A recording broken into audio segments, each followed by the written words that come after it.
नमो भगवते वासुदेवाय। ओम नमो भगवते वासुदेवाय। ओम नमो भगवते वासुदेवाय। ओम ज्ञानतिमिरन्धस्य ज्ञानाञ्जनं शलाकया चक्षुरुन्मीलितं येन तस्मै श्रीगुरवे नमः। हरे कृष्णा। समस्त भक्त बंधु को मेरा सश्रद्ध प्रणाम। आप लोगों को स्वागत करता हूँ ये विशेष सेशन में। अभी सडनली हम लोग सुबह सोच रहा था कि आज अच्छा दिन है, तो इसमें हम क्यों नहीं शुरुआत किया जाए। 7 नंबर अध्याय अत्यंत गुरुत्वपूर्ण है। इसके पहले आप लोग पूरा ढांचा पढ़े हैं, 32 श्लोक द्वारा आप लोग सब पठन किए हैं। उसके बाद आप लोगों ने 16-15 श्लोका पढ़े हैं, 20 से 34 तक 9 नंबर अध्याय का। तो लगभग आप लोग ने अभ्यास कर लिया। लेकिन जिन्होंने अभ्यास नहीं किया उनको मैं रिक्वेस्ट करूंगा आप लोग कि पुनः उसको अभ्यास करें। ओके, नाउ हम लोग क्या करेंगे, अभी हम लोग 7 नंबर अध्याय के ऊपर भी टोटल 30 श्लोका को 30 श्लोका हम उसको पठन करेंगे।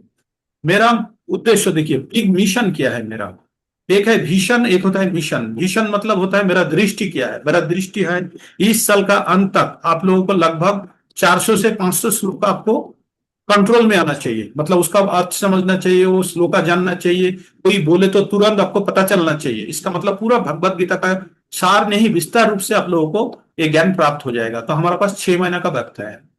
तो अगर हमने 6 चैप्टर करते हैं 6 महीना में या 7 चैप्टर करते हैं तो लगभग हम लोग कवर कर लेंगे। तो मैंने चुनिंदा एरिया से मैं धीरे धीरे प्रवेश करूंगा। जैसे पहले ढांचा लिया, उसके अंदर 9 नंबर का 15 श्लोक का वहां से पैक करके घुसड़ दिया। প্রভু বাংলায় বলুন প্রভু। हाँ प्रभु ठीक ही बोले से। बीच बीच में मैं ट्रांसलेट कर देता हूँ। प्रभु जी आप बोलिए हिंदी में, मैं बीच बीच में ट्रांसलेट कर दूंगा। তো এখন তো তাহলে হয়ে যাবে না, মেস হয়ে যাবে না। दुई भाषा ही बोलूं प्रभु। তো दोनों भाषा मिला के तो हम लोगों को क्या करना है, আমাদের কি করতে হবে, हम लोगों को ये जो 7 नंबर अध्याय का जो শ্লোকা है, আমার ইচ্ছা হচ্ছে টোটাল 1 বছরের মধ্যে আপনাদের মানে এই বছর শেষের আগে আপনাদের সকলের হাতে ভগবত গীতার 400 থেকে 500 শ্লোক ধরিয়ে দিতে, মানে একদম মানে कंट्रोली। तो सो दैट आप लोगों को क्या होगा, जब ये 500 श्लोक आप लोगों को पता चल जाएगा तो किसी भी जगह से कोनो जगह थे जे क्यों जैसे भी हो बोलेंगे तो आप लोग को पूरा पता चलेगा, है ना। और आप लोग भगवत गीता का पूरा ज्ञान अर्जन कर लेंगे। एक बार अगर भगवत गीता का किसी ने ज्ञान अर्जन कर लिया और किसी भी ग्रंथ पढ़ने का जरूरत नहीं है, भगवत गीता में वही बताया गया। भगवत गीतार জ্ঞান একবার কেউ অর্জন করে নিলে আর কিছু পড়ার দরকার নেই, ঠিক আছে। তো এটা হচ্ছে পরম জ্ঞানের জায়গা। तो हम लोग आप लोगों को एक रोड मैप मैंने देखा है। रोड मैप मतलब किस प्रकार से हम इसको इस श्लोका को हम पठन करेंगे। तो 7 दिन का मैंने मैप दिया है आप लोगों को। 7 दिन আপনাদেরকে একটা मैप दिएছি। प्रथम दिन आप लोगों को जब श्लोका पढ़ेंगे जरूरत नहीं कि उसका अर्थ समझे, उसको अर्थ समझने का जरूरत नहीं, जस्ट उच्चारण कीजिए। उच्चारण सुबह शाम एक बार करके उच्चारण করুন। সকালে সন্ধ্যাবেলায় আপনারা এটাকে উচ্চারণ করুন। না শুধু উচ্চারণ করুন। প্রথম দিন আপনাদেরকে কোনো মানে বুঝতে হবে না, অর্থ বুঝতে হবে ना। पहला दिन आप लोगों को कोई अर्थ नहीं समझना है। सुबह शाम एक बार करके पढ़िए, एक बार सुबह एक बार शाम पढ़िए, पहला दिन। दूसरा दिन का क्या दिया था मैंने, दूसरा दिन आप लोगों को दिया था मैंने, एक मिनट चार्ट निकाले लेते हैं। तो ये पूरा साइंटिफिक प्रोसेस है, इसके द्वारा अगर आप फॉलो करेंगे तो धीरे धीरे आप लोगों का मन के अंदर ये समा जाएगा और आपको पता भी नहीं चलेगा आप कैसे जानने कंप्लीट करेंगे। प्रथम दिन पहला दिन हम क्या करेंगे, उच्चारण करेंगे सुबह शाम। अभी आपको अर्थ जानने का जरूरत नहीं, हाँ हमारे माने जाना दरकार नहीं, तब भी हम उसको सीख जाएंगे। इसका अर्थ नहीं जानेंगे तब भी हम सीख जाएंगे। सेकेंड डे हम क्या करेंगे, सकाले एवं सन्ध्याय सुबह एवं शाम उच्चारण करेंगे। उसी प्रकार देखिए उच्चारण एंड पठन में दोनों फर्क है। मैं उच्चारण मतलब बोल रहा हूं जैसे सिर्फ पढ़ना, जैसे बजान से जिन्नानी जथा बिहायो, दरकार नहीं, लॉयर कोनो प्रयोजन नहीं, इसका लाई का जरूरत नहीं। हम ऐसे पढ़ेंगे बसांसी जिन्नानी जथा बिहायो, मतलब उच्चारण मेरा स्पष्ट होना चाहिए। ये पहला दिन का काम है। पहला दिन एक एक बार करके सुबह एवं शाम उच्चारण करेंगे। दूसरा दिन क्या करेंगे, हम सुबह सकाले एवं सन्ध्याबेलाয় सुबह एवं शाम दो बार करके करेंगे। एक बार कर लिया पूरा 30 श्लोका, फिर दोबारा करेंगे। तो जब सेकंड टाइम करने जाएंगे देखिएगा कितना स्मूथ हो जाएगा। যখন দ্বিতীয়বার করবেন দেখবেন অনেক স্মুথ হয়ে গেছে। সন্ধ্যেবেলায় আবার কি দেখবেন, সন্ধ্যেবেলায় ওই একই প্রকার একই ভাবে আপনারা কি করবেন, उसको आप लोग पढ़ेंगे, सिर्फ पढ़ेंगे, उसको उच्चारण करेंगे, उसको कविता के ऊपर या लय देने का जरूरत नहीं है। एक या दूसरा दिन भी आपको हो गया, दो बार करेंगे दूसरा दिन। तीसरा दिन क्या करेंगे, सुबह और शाम वही पढ़ेंगे लेकिन तेज पढ़ेंगे। पहला दिन आप एक बार पढ़ेंगे, दूसरा दिन दो बार पढ़ेंगे, अर्थ जानने का अभी भी जरूरत नहीं। तीसरा दिन क्या करेंगे, तेज पढ़ेंगे, थोड़ा फास्ट पढ़ेंगे, बस से जिन्नानी जथा भी आयो नवानी गिन्नाती नरो परानी। ये कब होगा, जब आप उनको पढ़ के आपका दिमाग के अंदर उसका बैठ गया, वो जो शब्द बैठ गया। थर्ड डे में क्या किया आपने, सुबह शाम 2 बार करके फास्ट रीडिंग किए हैं आप लोग। इसको आपको लोग दे दिया आप लोगों को चार्ट में। फोर्थ डे में क्या करेंगे, अभी उच्चारण या पाठ में ऑब्लिक करके दे दिया, आप लोग देख सकते हैं। तो सुबह एवं शाम को क्या करेंगे, उच्चारण के साथ लय लाने का प्रयास करेंगे थोड़ा सा। जैसे पहले पढ़ रहे थे भाषांशी जिन्नानी जथा बिहाय, वो अभी पढ़ेंगे भाषांशी जिन्नानी जथा बिहाय, 2 बार पढ़ेंगे ना। तो कम से कम एक बार तो आप लय में लाने का प्रयास करें सेकेंड टाइम, है ना। उसके बाद फिफ्थ डे में हम क्या करेंगे, फिफ्थ डे में एक ही बार पढ़ेंगे। पहले दो बार पढ़ रहे थे, अभी एक ही बार पढ़ेंगे, थोड़ा अर्थ भी समझने का प्रयास करेंगे। फिफ्थ डे में जाके अर्थ समझने का प्रयास करेंगे। तब तक हमने कई बार पढ़ चुके हैं, शब्द भी जान चुके हैं। ততক্ষণ পর্যন্ত আমরা অনেক শব্দ শিখে গেছি, জেনে গেছি, এবং এইবার আমরা অর্থ বোঝার চেষ্টা করব। কবে গিয়ে, পঞ্চম দিনের দিন। সিক্সথ ডে তে আবার কি করব, আমরা একবারই দুবারই পড়বো কিন্তু তেজ ফাস্ট পড়বো এবার। অর্থ জেনে গেছি, অর্থ বলার দরকার নেই, এবার আমরা ফাস্ট পড়বো। तो आप लोग जब फास्ट पढ़ेंगे, जब द्रुत पढ़ेंगे, तब क्या होगा, आपको अर्थ भी आपका मन के अंदर बजेगा। तो मन के अंदर और अच्छा ढंग से बढ़ेगा।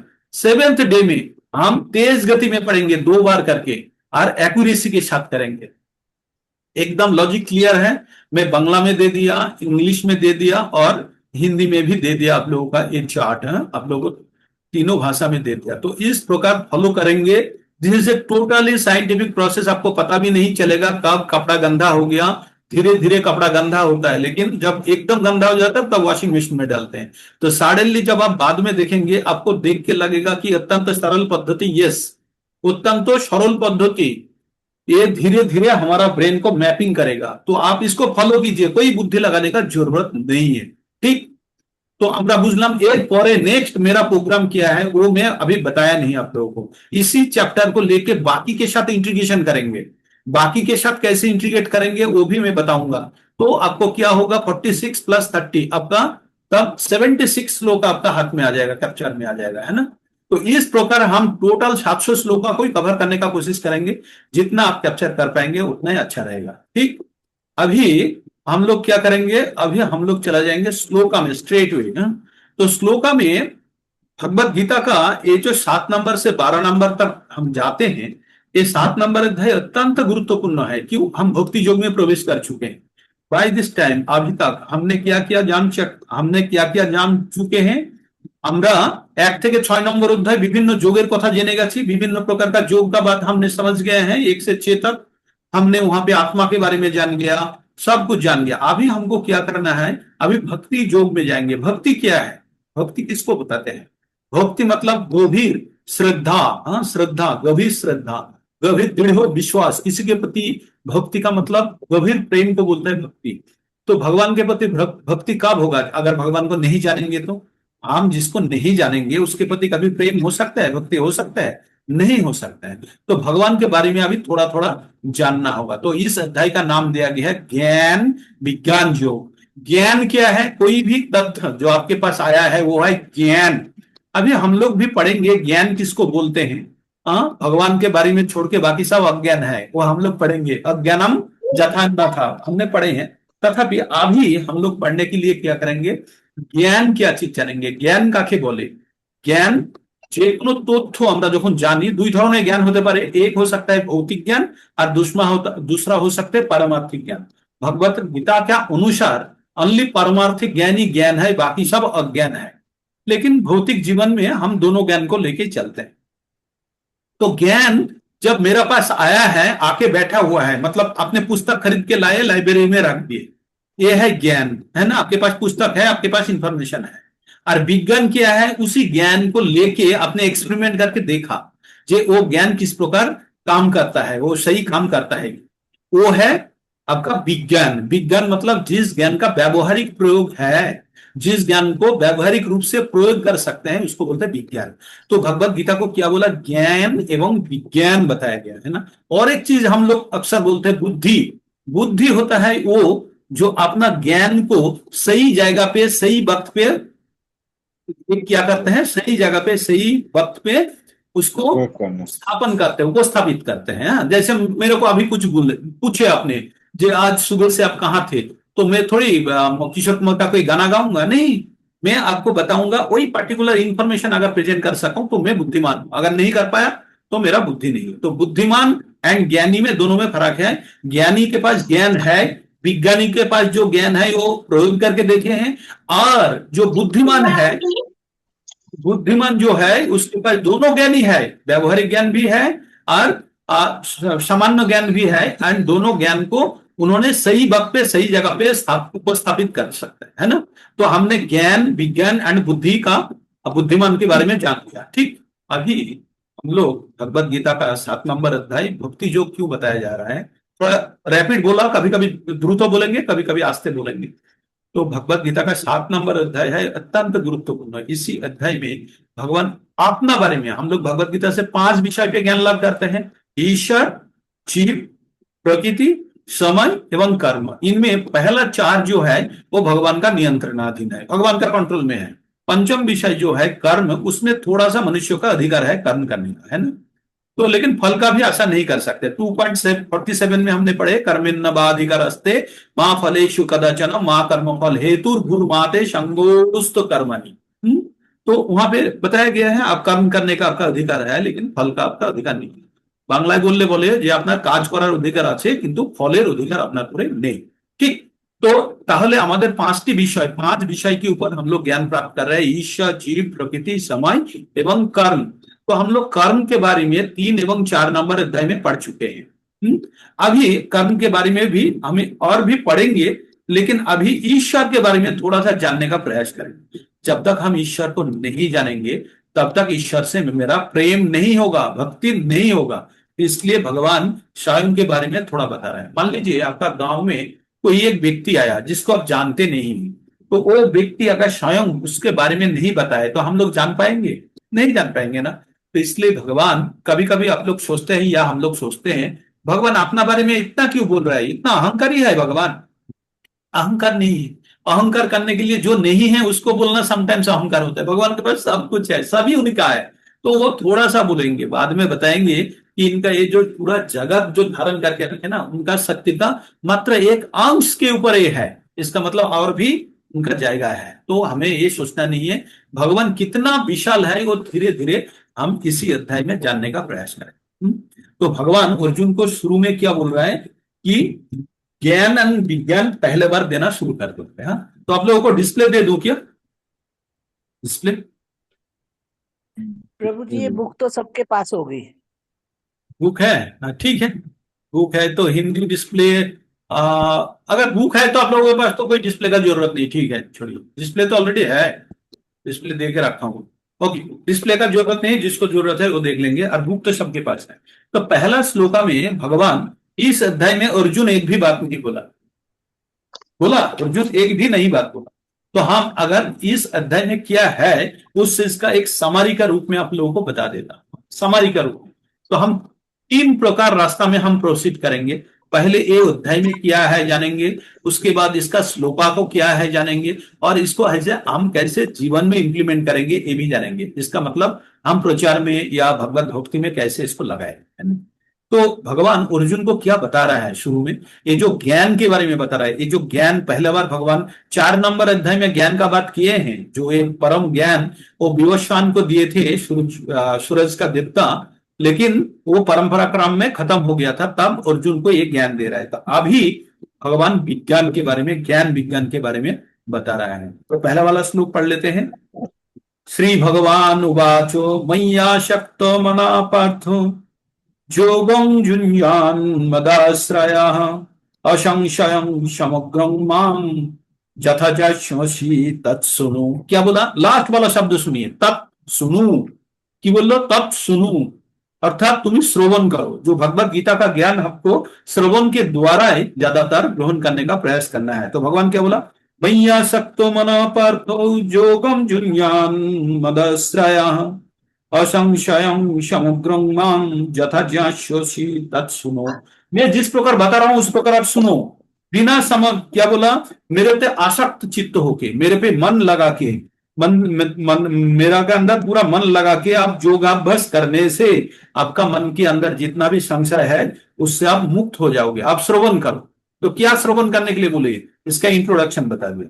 उसके बाद भगवान क्या बोल रहे हैं? ये जो ज्ञान है, ये ज्ञान जानने के बाद आपको और कुछ जानने का जरूरत नहीं होगा। अर्जुन को बोल रहा है मैं आपको ये जो विज्ञान बता रहा हूं, ज्ञान विज्ञान बता रहा हूं, ये जानने के बाद आपको और विशेष कुछ जानने का बाकी नहीं रहेगा। भगवत गीता में हम लोग तीन प्रकार का ज्ञान प्राप्त करते हैं। एक है गुह्यो ज्ञान, गोपनीय ज्ञान।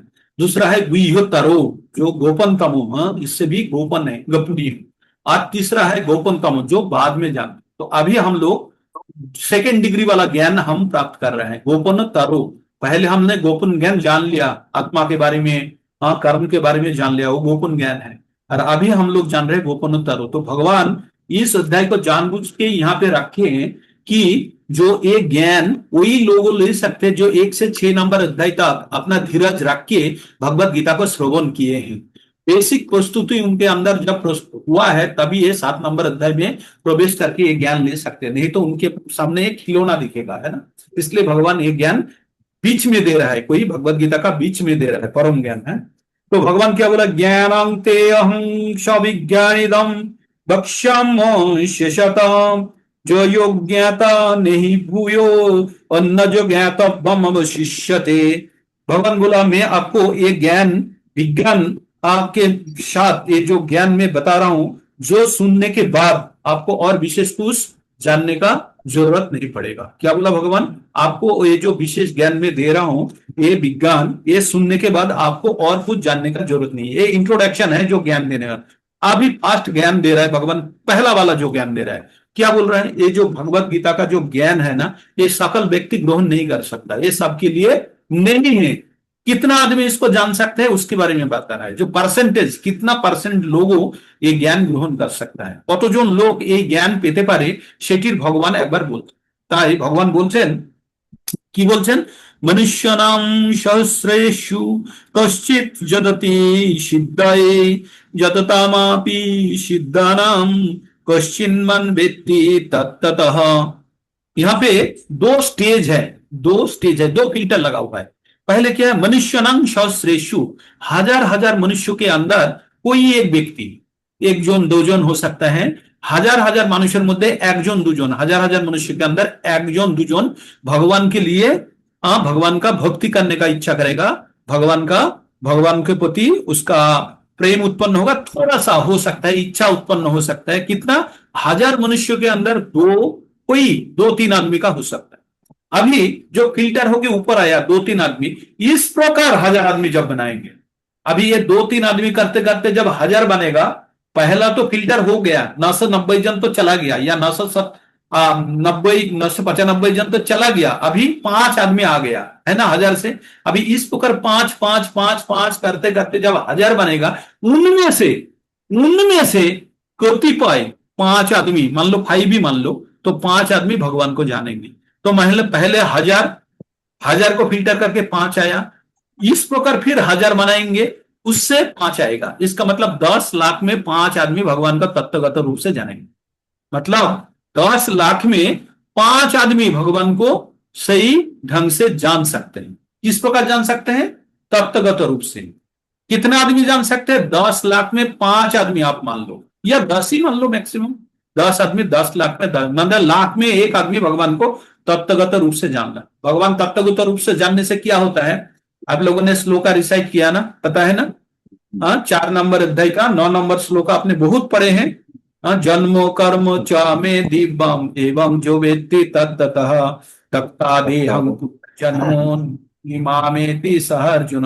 उन्हें बोल लो, याद आ रहा है कि आप लोग 4 का 9 में पढ़े हैं कि भगवान के बारे में तत्वगत रूप से अगर कोई जान लेता है तो वो क्या बोला, तत्वगत रूप से भगवान का, वहां पे बोला जन्मों एवं कर्मों मेरा अत्यंत दिव्य है। उसको जिसने जान लिया उसका दोबारा ये तख्ता देहम पुनर्जन्म नोइति मामेति सर्जन, उसको दोबारा इस जगत में जन्म नहीं लेना पड़ेगा, वो मेरा पास आ जाएगा। किसके पास आ जाएगा? भगवान के पास आ। इसका मतलब हमने ये जो ज्ञान अगर अर्जन कर लेते हैं सही, এই জ্ঞান আমরা যদি প্রাপ্ত করে নিতে পারি তাহলেও আমাদের পুনর্জন্মের জায়গা থাকবে না, एज पर भगवान का स्टेटमेंट के अनुसार। ये मैं नहीं बोल रहा हूं, ये पुस्तक में लिखा हुआ है, भगवान ने बताया, भगवान का मुख निश्चित वाणी। इसको अगर हम बिलीव नहीं करेंगे तो हम जो मर्जी कर सकते हैं, लेकिन इसको पूरा श्रद्धा के साथ जब हम श्रवण करेंगे जानेंगे तो अवश्य ही हम भी मुक्त होंगे, जैसे अर्जुन ने समस्त प्रकार का संशय मोह से मुक्त हो गया था, है ना। तो अब लोगों को पता चला कितना परसेंटेज लोगों को पता चलेगा भगवान के बारे में तत्वगत रूप से। लाख में एक मान लो, लाख में एक या 0.5, 10 लाख में से 10। 10 लाख में से 10 तो 1 लाख में एक हो गया। तो आप मान लीजिए 1 लाख में एक, कितना दुनिया में कितना मनुष्य है, कितना सही भक्त है आपको पता चल गया। तो इसका मतलब ये जो 1000 से होके आए थे सब ढोंगी भक्त होगा उनमें, है ना। ज्यादातर ढोंगी होंगे जी, इच्छा प्रकाश किए करेंगे, कर रहा है, भगवत गीता पढ़ रहा है, ये कर रहा है, वो कर रहा है, लेकिन एकदम जी जान लगा के जो पढ़ने वाला का संख्या है लाखों में। तो आप लोगों को सोच लीजिए, आप लोग जो सीरियसली पढ़ रहे हैं, आप लोग कहाँ पे रिसाइड करते हो, कहाँ पे है आप लोग, आप थोड़ा देखिए। आप लोग एकदम छाने हुए हो, बहुत भगवान का कृपा पाने वाले व्यक्तित्व हो। हम लोग सब जो है, अब हम सोच सकते हैं इस प्रकार की, हम लोग जो सीरियसली भक्ति कर रहे हैं, हम लोग रियली भगवान का कृपा प्राप्त किए हैं, तभी हम इतना चुना हुआ चुनिंदा व्यक्ति के अंदर आ सके हैं। हम लोग এতজনের মধ্যে বাছাই করা ব্যক্তিত্বের মধ্যে আসতে পেরেছি কারণ আমরা ভগবানের কৃপা প্রাপ্ত করে আছি বলে। अभी भगवान हम लोगों को पूरा ज्ञान देने चाहेंगे। अभी पूरा जो ज्ञान विज्ञान है, अभी तो इंट्रोडक्शन गया है 1 से 3 तक। अभी भगवान पहला ज्ञान हम लोगों को पहला बूम फोड़ेगा। क्या भगवान पहला बूम क्या फोड़ रहे हैं? भगवान बोल रहे हैं, अभी भगवान बोल रहे हैं, नहीं बोलना पड़ेगा क्योंकि भगवान ही बोल रहे हैं कंटिन्यूअसली। चैप्टर में भगवान ही बोलते जाएंगे, है ना। तो भूमि अपो नलो वायु, क्या भूमि अपो नलो वायु, भूमि अपो नलो वायु खं मनो बुद्धि रेवच अहंकारिति यम्मे भिन्न प्रकृतिरष्टधा। तो भगवान ने बोला भूमि मिट्टी, अप जल, अनल अग्नि, वायु वायु और खंग मतलब आकाश, ये पांचों तत्व देके भगवान का ये बहिरंगा प्रकृति बना हुआ है। इसको क्या बोलते हैं? निकृष्ट प्रकृति। भगवान का 2 प्रकार का एनर्जी है, एक है इंटरनल पोटेंसी अर्थात उनका एक है बाह्य बहिरंगा शक्ति और एक है अंतरंगा शक्ति। तो बहिरंगा शक्ति को बोलते हैं एक्सटर्नल पोटेंसी या एक्सटर्नल एनर्जी बोलते हैं, जो भगवान स्वयं बोल रहे हैं ये निकृष्ट मान का है, ये निकृष्ट है। इसका मतलब ये जो दुनिया, मिट्टी, जल, वायु, आकाश, अग्नि, ये सब ये जो धराधाम बना हुआ है ना, ये सिर्फ इसी 5 चीजों से बना हुआ है, इसी 5 चीज और कुछ भी नहीं है। আপনারা জানুন যে এই পৃথিবীটা আমরা দেখছি, এই পৃথিবীতে শুধু 5টা জিনিসই আছে, ভূমি, মাটি, জল, বায়ু, অগ্নি আর আকাশ। এই 5টি তত্ত্ব দ্বারাই এই পৃথিবীটা গঠিত, এর বাইরে কিছুই নেই। और जब मनुष्य बनेगा तब क्या होगा, इसके साथ और 3 जोड़ रहा है। क्या जोड़ रहा है? मन, बुद्धि और अहंकार।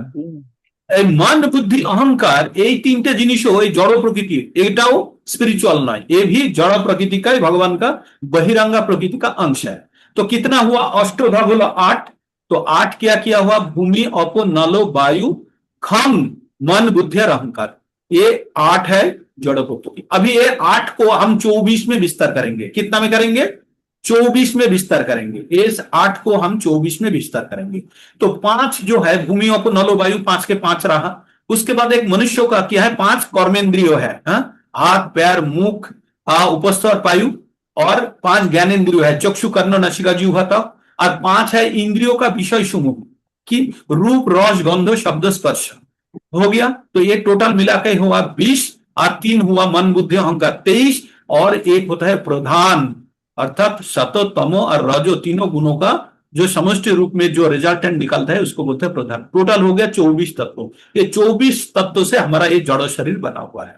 और इसके अंदर जब भगवान का अंतरंगा शक्ति जब चित शक्ति आ जाता है, चिन्मय शक्ति आ जाता है, तो एक पूरा मनुष्य बनता है। तो ये जो मनुष्य हम लोग जो है, हमारा अंदर 24 तत्व है, परा अपरा, इसको बोलते हैं अपरा। अपरा मतलब निकृष्ट और परा मतलब उत्तम, उत्तम तत्व है जो आत्मा हमारा अंदर प्रवेश करता है। इतना दूर तक क्लियर हो गया। तो 8 तत्वों के बारे में बताया भगवान ने, क्या बोला? भूमि, जल, वायु, अग्नि, आकाश, मन, बुद्धि, अहंकार, ये 8 प्रकार उपादान के द्वारा भगवान का जड़ प्रकृति बना हुआ है। भगवान क्या बोल रहा है? इसके अलग से, इसके अलावा मेरा और एक प्रकृति है। तो भगवान के अपरेयोमितस्त्वन्नां प्रकृतिम विद्धि में पराम जीवो भूतां महाबाहो जयेदं धार्यते जगत। तो भगवान ने बोला ये जो 8 प्रकार का जो आपने बताया ना आपको, इसके अलावा ये जो प्रकृति है, इससे अलग से एक मेरा चैतन्य प्रकृति है, एक उत्तम प्रकार का प्रकृति है जो समस्त जीव इसी जगत उसी से निकले हुए हैं, ये जगत को पकड़ के रखते। तो भगवान ने क्या बोला? वो शक्ति समस्त जीव से निश्रित होता है, इन जगत को धारण करके रखते हैं। तो भगवान का हमने पढ़ लिया 25 तत्व, और एक तत्व भी है अपना अंदर, एक परमात्मा रूप में भगवान जब अपना अंदर रहता है तो टोटल 26 गिन सकते हैं। नॉर्मली हम 25 गिनते हैं, लेकिन आप 26 की गिन सकते हैं, क्योंकि भगवान बोला सर्वस्व चाहम हृदय सन्निविष्टो मत्त श्रुतिर ज्ञानं अपहनं च। भगवान अपना हृदय में रहता है। भगवान और भी बोले हैं, उपदिष्ट अनुमंता चा भक्ता भक्ता महेश्वर परमात्मेति चा उक्तो देहि अस्मिन् पुरुष पर। इस देह में और एक पुरुष होता है, भगवान ने स्वयं बोले। तो हम लोग जो स्वयं सोच रहे हैं हम मनुष्य है, हमारा अंदर आत्मा के साथ আর একটা জিনিস আছে, সেটা হচ্ছে পরমাত্মা, এই শরীরের মধ্যে অবস্থিত। তো টোটাল আমাদের কতগুলো তত্ত্ব হলো? 24টা। একটা হলো चिन्मय तत्व 25टा, और একটা হলো 26टा। 26 कौन सा है आपका? जो चिन्मय तत्व है, चिन्मय तत्व परमात्मा का रूप में अपना अंदर जो बैठे हुए हैं। तो हमने 5 नंबर अध्याय तक, 5 नंबर श्लोका तक हमने पढ़ लिया कि जो ये जो अंतरंगा शक्ति और बहिरंगा का शक्ति मिला के ये जगत बना हुआ है। भगवान अभी जगत के बारे में बता रहा है। उसके बाद भगवान क्या बोल रहा है? एतज्जननी भूतानि सर्वाणि तो बधराय अहम कित्स्नस्य जगत प्रभवो प्रलयस्तथा। प्रभवो प्रलय, प्रभवो मतलब सृष्टि करना और प्रलय मतलब ध्वंस करना। तो भगवान बोलता है जे ये जो मेरा जो दोनों प्रकार का प्रकृति है ना, एक है बहिरंगा और एक है अंतरंगा, यहीं से ही सब कुछ उत्पन्न हुआ है। जो भी आप सोच सकते हो, समस्त प्रकार का जीव इसी बहिरंगा और अंतरंगा से बना है। और मैं समस्त प्रकार का उत्पत्ति एवं प्रलय का मैं कारण हूं।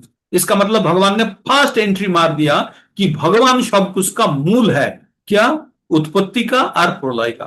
हाँ, भगवान ही सब कुछ का मूल है, ये बता दिया। अभी इसके बाद भगवान क्या चला जाते हैं, अभी भगवान का ग्रेटनेस के बारे में बोलते हैं। भगवान कितना महान है, भगवान कितना विशाल है, हमारा कोई अंदाजा नहीं है। लेकिन जब आपका गांव में घूमने आया दोस्त, एक साधारण कपड़ा में घूम रहा था, अभी थोड़ा देर के बाद बोलता है वो इसरो का साइंटिस्ट है, तुरंत आप एक बार हिल के देखेंगे ना, अच्छा क्या बोल रहा है, सही। तो इस प्रकार भगवान, अभी भगवान के बारे में भगवान बोलते हैं। सुनिए 7 नंबर का 7 बहुत ही गुरुत्वपूर्ण श्लोक है। अक्सर हम लोग इसको रिसाइट करते हैं, बार बार बोलते रहते हैं। मत्त परतरम नन्नत किंचित अस्ति धनंजय मयि सर्वमिदं प्रोक्तम सूत्रे मुनि घनाइव। यहाँ पे 2 चीज के बारे में बताया गया है। भगवान बोलता है मेरे से थोड़ा सा भी, किंचित थोड़ा सा भी, मुझसे ज्यादा कोई नहीं है। क्या बोला भगवान? मत्त परतरम नन्नत, मुझसे बेहतर कोई और नहीं है, मुझसे महान और कोई नहीं है। हे धनंजय आप जान लो, इस दुनिया में जहां भी जो भी सोच सकते हो, मेरा ऊपर कोई नहीं है, मैं ही सर्वश्रेष्ठ हूं। और मैं क्या कर रहा हूं, ये जो आप देखे हो ना, मनी मतलब मुक्ता, क्या बोलते हैं उसको? मनी बोलते हैं ना, जो मोती का जो मुला होता है, धागा में गुथा हुआ रहता है, धागा में गुथा हुआ रहता है।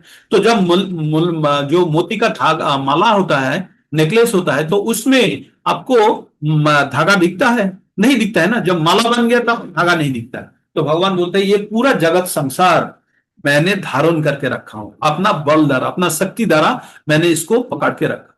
तो ये आप जान लो। किसको बता रहा है? अर्जुन को बता रहा है। अभी अर्जुन का मन में, अर्जुन तो एकदम पूरा हवा में निकल चुके हैं। जब अर्जुन का मन के अंदर ये आ रहा है कि भगवान कितना विशाल है ये, इतना सूरज चंद्रमा सब कुछ को उन्होंने पकड़ के रखा है, तो इनका शक्ति क्या है। तो अर्जुन तब सोचना शुरू करता है तो भगवान का शक्ति किस प्रकार है। तब अर्जुन को और थोड़ा पहचान बढ़ाने के लिए भगवान क्या बोलते हैं, रसाम अस्नु कौन्तेयो प्रभास्मि शशि सूर्यय प्रणव सर्वो वेदेषु शब्द खेपो ऋषांगिषु। बोलता है हे कुंतियो, मेरे को आप जल का रस, अब जल का जो स्वाद है, आप जब जल पान करोगे ना तब आप सोचोगे ये भगवान के दिए हुए रस पान कर रहे हैं, भगवान ये जो स्वाद मिल रहा है ये भगवान का है। सूरज चंद्रमा इसका जो रोशनी है ये भगवान का दिया हुआ है, और जितना भी वेद का जो छंद है, जो शब्द है वो भगवान का दिया हुआ है। आकाश का जो ध्वनि है वो भगवान का, मनुष्य को जो सामर्थ्य दिया है, पौरुष दिया है, शक्ति दिया है, वो भी भगवान का। अभी भगवान ने क्या कौन सा एरिया कवर किया। एक प्रकृति के बारे में बताया, भगवान दो प्रकृति की बात कर रहा था, एक है जड़ प्रकृति और एक है परा प्रकृति। तो यहाँ पे देखिए जल जड़ा प्रकृति का अंश है, चंद्र सूर्य सब जड़ा प्रकृति का अंश है, लेकिन लास्ट में मनुष्यों में आके परा प्रकृति के बारे में बता दिया। मनुष्य का जो पुरुष है, शक्ति है, वो भी मेरा दिया हुआ है। तो इसका मतलब भगवान थोड़ा सा इंट्रोडक्शन दे दिया कि जल का स्वाद, सूरज का रोशनी, चंद्रमा का रोशनी, आप प्रणव जो ध्वनि है, जो आकाश का शब्द है, सब कुछ भगवान का। इवन हमारा जो अभी जो बात कर रहे हैं जो शक्ति है वो भी भगवान का दिया हुआ है, ग्रंथ में लिखा हुआ है, मैं नहीं बोल रहा हूं, ये ग्रंथ में लिखा हुआ है। अभी इसके साथ भगवान और थोड़ा जोड़ रहा है, क्या बोल रहा है, पुन्नो गंधं पृथिवीं च तेजोस्मि विभावशो पुन्नो गंध पृथिवीं च पुन्नो गंध पृथिव्यं च तेजस्मि विभावशो जीवनं सर्वभूतेषु तपस्सस्मि तपस्विषु। भगवान क्या बोला, ये जो दुनिया का जितना, ये जो दुनिया में अच्छा गंध मिलता है ना, सुगंध मिलता है ना, जो সুন্দর সুন্দর গন্ধ আমরা পাই, এগুলো কোথায় থেকে পাই? ভগবান বলছে আমার দেওয়া। আগুন জ্বালালে আমরা তার থেকে তাপ পাই, हीट मिलता है हमको, ताप मिलता है अग्नि से, ये कहां से मिला? भगवान बोला मैं दिया। और हम लोग का जो जीवन है, हम लोग जो चल रहा है, घूम रहा है, फिर रहा है, जो भी कुछ कर रहे हैं, ये भगवान हमको जो जीवन दिया है। और हम जो तपस्या करते हैं वो भी बोलता है वो भी मैं दिया, तपस्या का तप भी मैं दिया हूं। उसके बाद भगवान और क्या बोलते हैं, और गहराई में जाने के बोलता है ये जो मनुष्य है ना, ये जो जितना भी जीव है ना, उनका बीज भी मैं ही देता हूं। क्या बोलता है, बीजं मां सर्वभूतानां विद्धि पतो सनातनम बुद्धिर्बुद्धिमतामस्मि तेजोस्तेजस्वी नामयम। क्या बोला, बीजो मांग सर्व बीजम, मैं बीज हूं। क्या, सर्वभूतानाम, जितना भी बीज दुनिया में जितना भी प्राणी है सबका बीज भगवान बोल रहा है, जितना भी बीज हो सकता है मैं ही उनका बीज प्रदानकारी पिता। इसको 14.3 में भी उल्लेख किया है, सर्वजोनिषु कौन्तेयो मूर्तयः सम्भवन्ति तसंगम्भो महाज्ञानी राहम बीजो प्रदो पिता, बोला है ना 14 नंबर का 3 नंबर में। तो वही चीज यहाँ पे शुरू में बोल रहा है, क्या, समस्त जितना भी जीव हो सकता है सबका बीज प्रदान करने वाला पिता मैं ही हूं। और मैं बुद्धिमान का बुद्धि हूं, और तेज जो दिखाता है ना, मेरा तेज है, ये है वो है, पॉलिटिकल लीडर्स या जो भी शक्तिशाली व्यक्ति दिखाता है, बोलता है वो भी मेरा ही दिया हुआ है। अगर सूरज का तेज भगवान का दिया हुआ है तो साधारण व्यक्ति का तेज तो भगवान दे ही सकते हैं ना, तो भगवान का तेज है। तो हमने किया जाना है इस श्लोका से, আমরা কি জানতে পারলাম, ভগবান বললেন প্রত্যেকটা জীব আমার কারণ, मैं ही उसका कारण हूं, और आमी बुद्धिमाনের बुद्धि और तेजस्वीদের तेज, मैं ही बुद्धिमान का बुद्धि और तेजस्वी का तेज हूं। ठीक, अभी भगवान फिर पुनः बोल रहे हैं, पुनः क्या बोल रहे हैं, जो अभी तेज के बारे में बताया, अभी क्या बोला, बुद्धिमान का बुद्धि और तेजस्वी का तेज को और थोड़ा विस्तार कर रहा है। क्या बोल रहा है, बलं बलवतां च हम कामो रागो विवर्जितम् धर्मो विरुद्धो भूतेषु कामोस्मि भरतर्षभ। तो बोला है, हे भारतवंशी, ये बोला ये जो बलवान जो व्यक्ति है ना, जो कुश्ती लड़ता है, ताकत है, जो भी है, हम लोग जो चल फिर रहे हैं, हमारा जो ताकत है ना, ये भगवान का ही दिया हुआ है। लेकिन इसमें हमें कोई राग नहीं होना चाहिए, अनुराग नहीं होना चाहिए। इसमें जो अनुराग वाला बल भगवान ने नहीं दिया। इसका मतलब हमारा अंदर अगर मिथ्या अहंकार उत्पन्न हुआ तो भगवान बोला मैं नहीं दिया, उसमें मैं नहीं हूं। और धर्म और बोले हमारा अंदर काम अगर उत्पन्न हुआ तो भगवान बोला वो मैं नहीं दिया। लेकिन अगर धर्म का विरुद्ध में कोई अगर कर्म हो रहा है, वहां पे अगर काम का जरूरत पड़ा जो धर्म का विरुद्ध में नहीं है, तो वो काम में हो सकता। छोटा सा एग्जाम्पल प्रभुपाद जी ने दिया है किस प्रकार जो हम जो भी कुछ कर रहे हैं भौतिक इच्छा छोड़ के जो भी कर रहा है उसमें भगवान का सम्मति है, लेकिन जो अपना इंद्रिय तृप्ति के लिए कर रहा है तो उसमें भगवान का सम्मति नहीं। तो भगवान एक यहाँ पे जो बोल रहा है धर्मेर अविरोधी, धर्मों का अविरोधी, धर्मों का विरुद्ध में जो काम नहीं है उसके लिए मैं हूं। तो इसमें एक प्रश्न आ जाते हैं, तो फिर मनुष्य जीवन लाके अगर हम पूरा भक्ति में ही चले जाएंगे तो वंश खत्म हो जाएगा, ये हो जाएगा, वो हो जाएगा। तो भगवान यहाँ पे कोई मना नहीं किया, बोला आप संतान उत्पन्न कर सकते हो, लेकिन वो संतान धर्म का विरुद्ध में नहीं जाना चाहिए, वो भी धार्मिक होना चाहिए, वो भी धर्म का प्रचार करने के लिए होना चाहिए, है ना। तो उसी का परमिशन भगवान देखेगा। भगवान अभी बोल रहे ये जो हमारा अंदर जो गुण है ये कहां से आता है और क्या क्या गुण है उसका भगवान अभी थोड़ा सा बताते हैं। तो क्या बताता है, ये चैव सत्तिका भावो राजसा तमसाश्च ये मत्तो ये विधि तान विद्धि न तहं तेषु ते मुयि। जो हम लोग जो बनाया किसने, भगवान ने। भगवान का बहिरंगा शक्ति प्रकृति, जड़ प्रकृति का 24 तत्व और चिन्मय प्रकृति मिला के हम बने हैं। अभी जब हम जड़ प्रकृति में आ जाते हैं तुरंत आने के बाद संगे संगे आसार संगे संगे আমরা জড় প্রকৃতির গুণের অধীনে চলে আসি। জড় প্রকৃতির গুণ কি, তিনটে গুণ আছে। জড় प्रकृति का 3 गुण होता है, क्या क्या? एक होता है तो, दूसरा होता है रजो और तीसरा होता है तमस। ये तीनों गुण मतलब ये जड़ प्रकृति से जिसने भी जन्म ले लिया उसने इस गुण के अंदर फंस गया। अभी भगवान बोल रहे हैं एक गुण भी मैंने सृष्टि किया है, किसके द्वारा? देवी दुर्गा की द्वारा। देवी दुर्गा कौन है? भगवान का बहिरंगा प्रकृति शक्ति। आज वो क्या करते हैं, ये जो जड़ जगत है ना, इस जगत को उन्होंने रक्षा करते हैं, वो जगत को चलाते हैं, है ना। तो भगवान क्या बोल रहा है, ये चोई वो शक्ति का भावो राजोषा तमोषा मत देखिए आप किसी कंपनी का मालिक हो, आपने एक फैक्ट्री बना के उस फैक्ट्री का मैनेजर रख लिया या उस फैक्ट्री का जो जनरल मैनेजर रख लिया। उस फैक्ट्री में जो भी काम हो रहा है वो आपके लिए हो रहा है, आपका निर्देश में हो रहा है, लेकिन उसके अंदर क्या काम हो रहा है उसमें आप इन्वॉल्व नहीं हो, है ना उसमें। तो भगवान बोल रहे हैं जो तीनों गुण मैंने देवी दुर्गा की द्वारा उत्पन्न किया है, लेकिन वो तीनों गुण मेरे को छू नहीं सकता, वो तीनों गुण मेरे को कभी कंट्रोल नहीं करेगा, क्योंकि वो गुण के अंदर मैं नहीं आता हूं, क्योंकि वो गुण ही मेरे अंदर में आता है। अगर मान लीजिए जो मालिक है, तो मालिक 3 प्रकार का सेनानी ये रखा है, मतलब गार्ड रखा है, किसके अंदर? अपना फैक्ट्री के अंदर है। फैक्ट्री के अंदर कुत्ता रखा है एक गार्ड, दूसरा मनुष्य रखा है और तीसरा है आर्मी रख दिया, मान लो 3 प्रकार का गार्ड है। तो जब मालिक प्रवेश करेगा तो कोई रोकेगा उनको? नहीं रोकेगा, क्योंकि वो मालिक है, उनके अंडर में ही सब काम करता है, तो कोई उनको रोकेगा नहीं। तो इस प्रकार भगवान का ये जो 3 गुण है भगवान ने बनाया है, ये 3 गुण द्वारा भगवान कभी भी विचलित या भगवान इफेक्टेड नहीं होता, इसके द्वारा प्रभावित नहीं होता है। तो भगवान, लेकिन मनुष्य, ये जगत में जितना भी मनुष्य है ये गुण द्वारा इतना बुरी तरह से फंसे हुए हैं, इसके बाहर निकल ही नहीं सकता। जो भी आए हैं इस नियम के अंदर फंसे हुए, कौन सा? ये प्रकृति का 3 गुण के तरह। तो भगवान अगला वाला श्लोक में बताता है, त्रिभीर गुणमयीर भावैरभि सर्वमिदं जगत् मोहितं नाभिजानति मामे भो परम अव्ययम्। तो टाइम कम है, नहीं तो आपको इसका अच्छा रेफरेंस भी था, फिर भी मैं कोशिश करूंगा। आज जिसको जल्दी जाना होगा आप लोग निकाल लीजिएगा, रिकॉर्डिंग तो रहेगा, थोड़ा 10-15 मिनट मेरा आगे आगे जाएगा, तो उसके लिए मैं क्षमा पहले मांग लेता हूं। तो जिसको पहले निकलना है वो आप निकाल जाइएगा, हाँ, बिना पूछे आप निकाल सकते, कोई तकलीफ नहीं।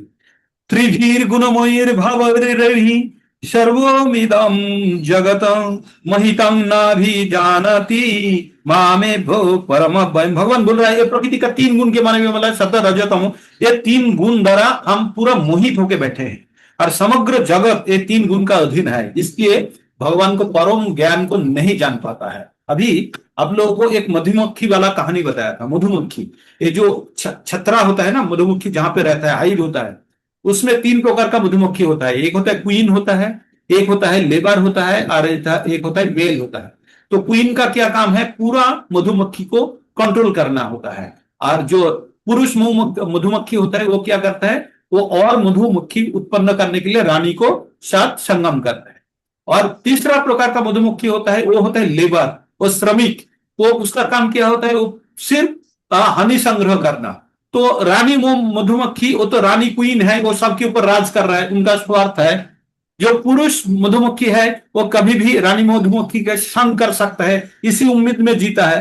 लेकिन जो तीसरा प्रकार का है, लेबर जो है, श्रमिक है, वो किस आशा से जीता है, वो किस लिए लाख्स ऑफ माइल वो डेली उड़ता है मधु संग्रह करके, वो हनी संग्रह करके, वो कहां रखता है, वो रख देते हैं अपना जो छतरे है, जो हाइव है, उसके अंदर रखता है। तो उनको क्या मिलता है इससे?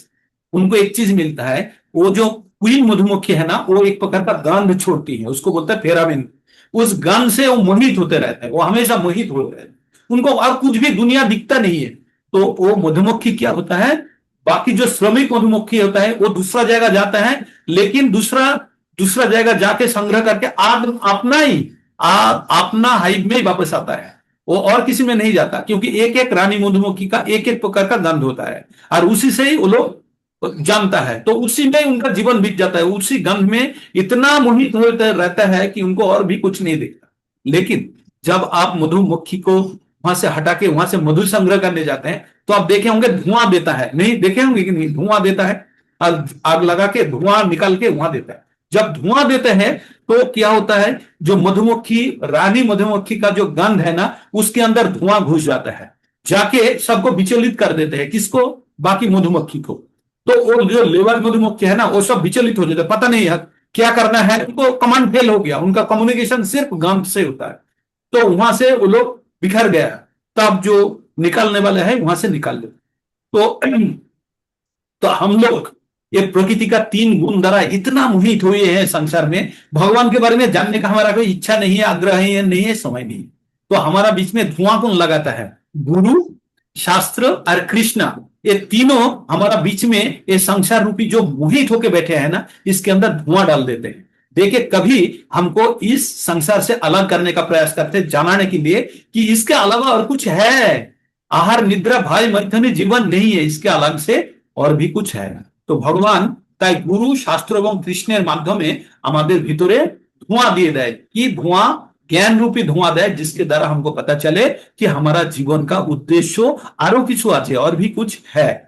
तो यहां तक पता चला कि जो हमने तीन गुण द्वारा किस प्रकार फंसे हुए हैं, इस कारण से हम भगवान को क्या नहीं जान पाते हैं, परम अव्यय, और ये समस्त गुण का अतीत है, गुण द्वारा वो प्रभावित नहीं होता। देखिए, सांप होता है ना, सांप, उसका मुंह के अंदर जहर रहता है ना, वो जब सांप दूसरे को काटता है वो मर जाता है, लेकिन सांप कभी इफेक्टेड नहीं होता है कभी नहीं। तो भगवान का ये सृष्टि है, अपना थैला में रखा हुआ है, बंदूक उनके पास है, उससे उनको गोली नहीं लाएगा, वो अगले वाले को लाएगा। तो भगवान इस प्रकार बोल रहा है, भगवान मैं इसके द्वारा कभी प्रभावित नहीं होता। भगवान अभी बोला तीन गुण है, तो बचने का रास्ता क्या है?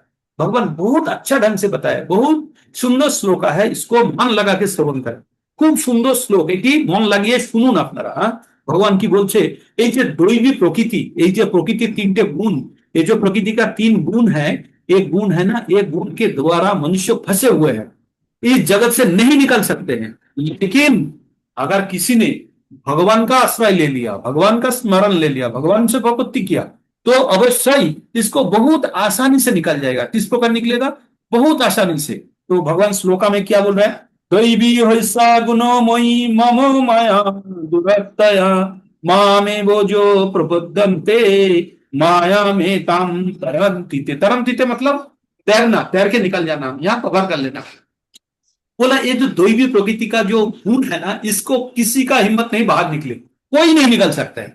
लेकिन अगर किसी ने मेरा आश्रय ले लिया तो बहुत आसानी से निकल जाएगा। किस प्रकार निकल जाएगा? जैसे मान लीजिए भारत हिंद महासागर है, कितना बड़ा है, किसी को अगर उसको तैर को पार करने के लिए बोले, पार कर पाएगा? नहीं। लेकिन अगर उनको बोला छोटा सा कटोरी में जल रखा हुआ है, उसको लांग के चला जाना, आराम से चला जाए। तो भगवान बोल रहा है, जब तुम मेरा आश्रय ग्रहण करोगे तो एक दुखमय जो सागर के अंदर फंसे हुए हो, ये सागर आपको एक कटोरी जल की तरह लगेगा। जैसे बछड़ा होता है ना, बछड़ा, उसका पैर से छापने के कारण जो गड्ढा होता है, उसके अंदर जितना जल आता है, गोस्पद में जितना जल आता है, उस जल को लांगने में किसी को कोई तकलीफ है? उसको कोई जल के पार करते कारो কোনো অসুবিধা আছে? नहीं। তেমনি ये दुखमय सागर को आप आसानी से लांग जाएंगे। कब? जब भगवान का आश्रय ले लेंगे, तब ये जो आपका प्रकृति का जो दैवी प्रकृति जो गुणमयी है, जो आपको फंसा के रखा, वो कुछ नहीं कर पाएंगे। एग्जाम्पल मैं बार बार बताता हूं, आपका आप जहां पे रहते हैं उसका आपका काउंसिलर है या ग्राम प्रधान है जो आपको हमेशा सताता रहता है, बहुत कष्ट देता है, ये देता है वो देता है। लेकिन जब आपको पता चला कि इनको, ये जिसको रिपोर्ट करता है, इनको ऊपर जो एमएलए है वो आपका दोस्त कर लिया, आपने उससे दोस्ती कर लिया, तो आपका जो एमएलए, आपका जो काउंसिलर है या जो आपका गांव का जो प्रधान है जो तंग करते थे, और कर पाएगा? नहीं कर पाएगा, क्योंकि आपने उनके ऊपर जो है उनके साथ आपने दोस्ती कर लिया। तो भगवान वही बोल रहा है, आप दैवी प्रकृति के अंदर हो इसलिए आप कष्ट पा रहे हो, लेकिन आप मेरा अंदर पे एक बार आ जाओ तो आप समस्त प्रकार का कष्ट से आप मुक्त हो जाओगे, और इसी प्रकार दैवी प्रकृति में फंसना नहीं है। सुंदर बोला ना, बहुत सुंदर भगवान बोला। अभी नेक्स्ट हम जा रहे हैं, जो भगवान के पास कौन जाता है? भगवान तो बोला है मेरा प्रवृत्ति करोगे तो जान लोगे, लेकिन भगवान बोल रहा है 4 प्रकार का मनुष्य है जो भगवान के पास नहीं जाते हैं। कौन कौन? जो मूढ़ा, जिसका बुद्धि नहीं है, जो नराधम, जो मनुष्य से भी अधम है, आर के माया अपहरित ज्ञाना, जिसका ज्ञान माया ने अपहरण कर लिया। माया देवी जगत ज्ञान तो है लेकिन माया ने उसको ज्ञान का अपहरण कर लिया, और आसुरी स्वभाव वाला व्यक्ति, ये 4 प्रकार का व्यक्ति भगवान के पास नहीं जाता। तो श्लोका में भगवान इस प्रकार बोले, नामांग दुष्कृति नो मूढ़ा प्रपदन्ते नराधमा मायापहृतो ज्ञान आसुरं भावमश्रिताः। नामां दुष्कृतिनो मूढ़ा प्रपदन्ते नराधमः मायापहृतो ज्ञान आसुरं भावमश्रिताः। तो बोला 4 प्रकार का मनुष्य भगवान का पास नहीं जाता है।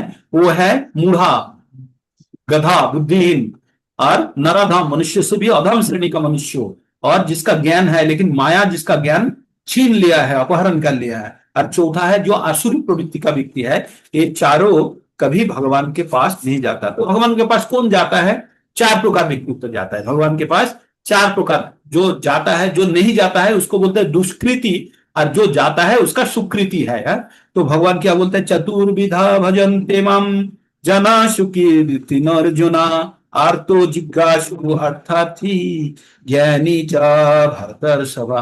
तो भगवान ने बोला जो 4 प्रकार का मनुष्य जो है ना मेरा पास आता है। तो 4 प्रकार का मनुष्य कौन है? आर्तो मतलब दुखी, आर्तो जिज्ञासु जिसके अंदर प्रश्न है, मन के अंदर प्रश्न है, और अर्थार्थी जिसका धन का जरूरत है, और चौथा है ज्ञानी जो सब कुछ जान लिया उसके बाद मेरा आश्रय लिया। तो भगवान अभी क्या बोलेंगे? अभी बोलेंगे ये जो 4 प्रकार मनुष्य ही मेरे लिए प्रिय है, लेकिन इनमें सबसे प्रिय है वो जो सब कुछ जानने के लिए, किसी चीज पाने के लिए नहीं, सिर्फ मेरा पास भक्ति करने के लिए आता है, वो है ज्ञानी। तो ज्ञानी मेरा अत्यंत प्रिय है। नेक्स्ट 2 श्लोका में उसको ही बोलेंगे, तो हम उसको इसका व्याख्या भी मतलब जो मीनिंग भी बताए। तेषां ज्ञानी नित्य युक्तो एको भक्ति विशिष्यते प्रियो ही ज्ञानिनो न ज्ञानिनो अत्यर्थम सच ममो प्रियो। भगवान बोलते हैं वो अत्यंत प्रिय है। कौन? जो ज्ञानी, जो ज्ञानी है, तो बीच में जमेगा से जो ज्ञानी है। भगवान बोल रहा है ये 4 प्रकार मनुष्य तो मेरा प्रिय है ही, लेकिन इनमें सबसे प्रिय कौन है? जो ज्ञानी है। तो 4 प्रकार मनुष्य कौन था? और तो जिज्ञासु, अर्थार्थी और ज्ञानी। ये 4 प्रकार से ज्ञानी भगवान का प्रिय, अत्यंत प्रिय है। ये 4 प्रकार में अत्यंत ज्ञानी एकनिष्ठ भक्त है, वो इसलिए मेरा प्रिय है, क्योंकि वो कोई चीज पाने, पैसा के लिए नहीं गया, वो दुख दूर करने के लिए नहीं गया, और यह जिज्ञासा दूर करने के लिए नहीं गया। किस लिए गया? भगवान का भक्ति के लिए गया है ना। उदाहरण सर्वोपि ज्ञानी तत्नैवो मे मतम अस्थितः स हि युक्तात्मा मामेवोत्तमं गतिम। तो बोलता है ये समस्त प्रकार का जो भक्त है, 4 प्रकार का बोला है, निस्संदेह में ये लोग महात्मा है, लेकिन मेरा तत्वगत रूप से मेरे को जानने के बाद ज्ञानी मेरा ही स्वरूप प्राप्त कर लेते। क्या बोल रहा है? जब तत्वगत रूप से भगवान को जान लेते तो क्या होता है? हमने पढ़े हैं, जन्म कर्म चामे दिव्यम एवं जो बुद्धि तत्ततः तत्ता देहं पुनर्जन्मो नैति मामेति सहर्जुना। हे अर्जुन, আমার যে জন্ম এবং কর্ম তত্ত্বগত ভাবে যে জেনে নিয়েছে তাকে আর পুনরায় জন্মগ্রহণ করতে হয় না, उसको আর दोबारा जन्मग्रहण नहीं करना पड़ता है। तो भगवान इसलिए बता रहा है। तो यहाँ पे क्या बोल रहे हैं? जो ज्ञानी है, जो भगवान को सबसे प्रिय है। क्यों? क्योंकि वो भगवान को तत्वगत रूप से भगवान को जान गया है। और जो भगवान को तत्वगत रूप से जान लेता है, भगवान का सेवा में युक्त होता है, वो सर्वोत्तम गति प्राप्त करता है। सर्वोत्तम गति क्या है? भगवान का आश्रय पाना। और क्या है? वो भगवान को ही लाभ करता है। तो ये जन्म कर्म चौम्य दिव्यम का एक एक्सटेंशन काउंटर है। तो आप लोग जब भी ये श्लोका पढ़ेंगे तब आपका मन में जन्म कर्म चौम्य दिव्यम वाला आ जाना चाहिए। जो जो निकलने चाहते हैं, मैं क्षमा चाहता हूं, आप लोग निकल सकते हैं, रिकॉर्डिंग रहेगा, आप सुन लीजिए, तवश्य कर्म के लिए आप निकल जाइए। अभी भगवान एक बहुत ही गुरुत्वपूर्ण श्लोक बता रहा है अज्ञानी व्यक्ति के बारे में। अभी तो बोला ज्ञानी सबसे प्रिय है, बोला ना, ज्ञानी चार में से, देखिए समस्त मनुष्य के अंदर वो प्रिय है जो चार भगवान का शरण में जाता है। भगवान के स्मरण स्मरण नहीं, भगवान का शरण में जाने के बाद जो व्यक्ति, ज्ञानी व्यक्ति जो है वो सबसे प्रिय है। अभी ज्ञानी का क्या हालत है आप सुनिए, देखिए ज्ञानी का क्या हालत है। बोलते हैं बहुनाम जन्म नामांते ज्ञानवान मान पपद्यते वासुदेव सर्वमिति स महत्ता सुदुर्लभ। बोलते बहु बार जन्म लेने के बाद, बहुनाम जन्म न मानते, ये जो ज्ञानी व्यक्ति है ना, अपना ज्ञान का बहुत अहंकार होता है, और उस अहंकार की बार बार उन्होंने मनुष्य रूप में जन्म लेगा, लेकिन बार बार वो अपना ज्ञान को वृद्धि करते करते करते करते एक सीमा में आ जाता है जब उनको पता चलता है वासुदेव भगवान सब कुछ का कारण है। उनको इसके पहले क्या होता है, अपना बुद्धि के ऊपर ज्यादा उनका गर्व रहता है, अपना सोचता है मैं बुद्धि द्वारा सब कुछ कर सकता हूं, करता है, बार बार मनुष्य रूप में जन्म लेता है, क्योंकि जब इस प्रकार सोचता है वो रजोगुण का व्यक्ति होता है। जो सोचता है मैं ही करता, मैं ही कर सकता हूं, वो रजोगुण का। भगवान 17 नंबर अध्याय में, 14 नंबर अध्याय में 17 नंबर 18 नंबर श्लोका में बताए, ऊर्ध्वं गच्छन्ति सतस्ता मध्यम तिष्ठति रजसा जघन्य गुणो व्यक्तिस्थो अध गच्छन्ति तमोसा। तो जिसका रजोगुण है ये दुनिया में आएगा। तो ज्ञानी व्यक्ति जो भगवान का ज्ञान छोड़ के जो नॉर्मल ज्ञानी है वो अत्यंत अहंकारी होता है, उसका बहुत अहम होता है, और इस अहम के कारण, और ये अहम होता है रजोगुण का प्रभाव से, तो वो सोचता है मैं ज्ञान द्वारा सब कुछ जय कर सकता हूं। तो बार बार वो मनुष्य रूप में ये धराधाम में आते रहते हैं। हाँ? तो वही बोल रहा है, तो एक ज्ञानी व्यक्ति बार बार आने के बाद एक बार उनको पता चल जाता है कि भगवान, भगवान क्या है, उसको पता चल जाता है कि भगवान सब कुछ का कारण है, तब वो भगवान का शरणागत ले लेता है। तो इस प्रकार महत्ता, इसको महत्ता बोले भगवान, ये अत्यंत दुर्लभ। बहुनाम जन्म नामांते ज्ञानमान मन प्रपद्यते वासुदेव सर्वमिति स महत्व सुदुर्लभ। बहु जन्म के बाद तत्वज्ञानी व्यक्ति भगवान को सर्व कारण का कारण रूप में जान पाते हैं, और ये जानने के बाद वो भगवान का शरणागति लाभ करते हैं। इस प्रकार महत्ता अत्यंत दुर्लभ। तो आप जानिए, आप लोग अगर भगवान का शरण लिए हैं, भगवान का आश्रय लिए हैं, तो आप सोचिए, आप ज्ञानी व्यक्ति ना वैदांतिक अपने वेद पढ़ चुके हैं या पूर्व जन्म में क्या किए हैं जो आपके ऊपर इतना कृपा हुआ है हम लोगों के ऊपर, और आज भगवद गीता का ज्ञान प्राप्त करने का मौका मिल रहा है। आप लोग मतलब इसको आप कल्पना भी नहीं कर सकते कितना हमको मिल चुका है, लेकिन हम इनको सही उपयोग कर ले तो हमारा प्रकृत ज्ञान होगा। আমরা জানি না আমরা কি পেয়েছি, কিন্তু এটাকে যদি আমরা প্রকৃত অর্থে ব্যবহার করতে পারি তখনই আমাদের জীবনের পূর্ণতা পাবে। এবার এই জ্ঞানী ব্যক্তিদের মধ্যে থেকেও কিছু কিছু ব্যক্তি আছে যারা তাদের কাম বাসনাকে পূরণ করার জন্য তারা কি করে, তারা অন্য দেবতাদের পুজো করেন। দেবতাদের সম্বন্ধে ভগবান 9 নম্বরে বলেছে, মনে পড়ছে? 9 नंबर में बोला, जे पी अन्न देवता भक्तान जजन्ते श्रद्धान्विता तेपि मामेव कुन्ते हो जजन्ति अविधि पूर्वकम। याद आ रहा है? 9:23 में है, 9:23 में है, भगवान ने बताया है वहां पे, जे उन्न देवता का जो भक्ति करते हैं वो मेरे को ही,